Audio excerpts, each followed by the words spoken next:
the inside of a hive is a living thing, and the comb is like a skin. It's alive.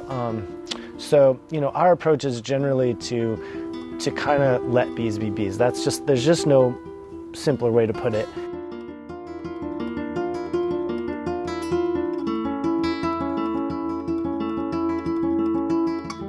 Actually, a good friend of mine and somebody who's really well-known permaculturalist in town and a beekeeper I got in touch with him because I was interested. And he says, build yourself a hive. And so like within a month I had built a hive, and I called him, and then probably 3 days later we went and caught a swarm and put it in there, and it was like a blast of God. I was like, oh, I'm gonna do this. This is awesome.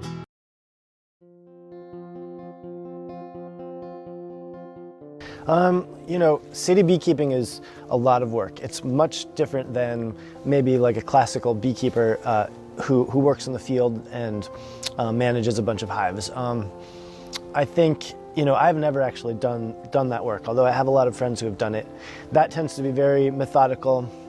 For a city beekeeper like me, you tend to have to talk to people a lot, so I have bees in backyards all over town. A good schedule. I have, this is due this time, this hive needs to be visited, but sometimes someone will call me out of the blue and say, there's ants in my hive or something. So, mostly what I do for bees in the city has to do with first talking to people and making sure that I have the permission to do what I need to do.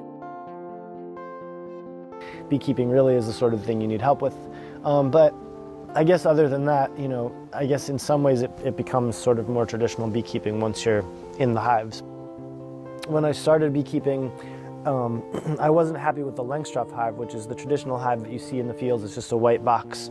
And there's, in the history of beekeeping, there's many, many different types of beehives, and the Langstroth is kind of the most industrial, agriculturally speaking. It's made for putting in trucks and moving by people. And so, I kind of explored like the history of beehives and ended up inventing our own hive that's kind of like ideal for city beekeeping, and it has a lot of features that kind of define how my beekeeping is different than people who kind of beekeep by the standard book.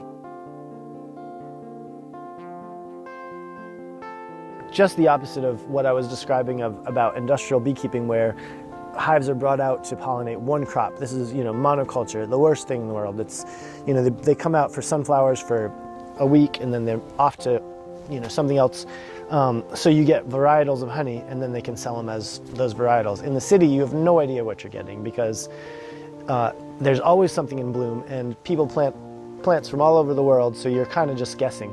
But bees will definitely collect from one source at a time. So permaculture is kind of the opposite of how our industrial culture is now, which is sort of rigged to kind of, I think, they build stuff just to be torn down in 20 years, and they do this for profit. They do, profit is the underlying motive, and ethics and kind of the long-term effect of things is the last consideration. So permaculture is just the opposite. The vision is that the city should look less like a mall parking lot, and it should look more like maybe a garden, farm, forest, orchard, meadow, wild space.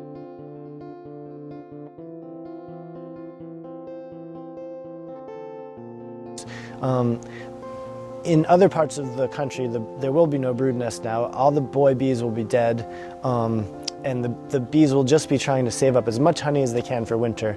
And then you open it up and kind of just figure out what you figure out, So you taste it as if it's, a bottle of wine or something. And oftentimes you can tell, you can clearly tell that it's lemon. Or last year I had a really, really dark honey that was just like, it was almost like too strange to eat, but it was clearly black cherry or something like that, tasted exactly like that. And it's just a mystery. You don't know what you're going to get. So you can open it up and kind of feel your way through it.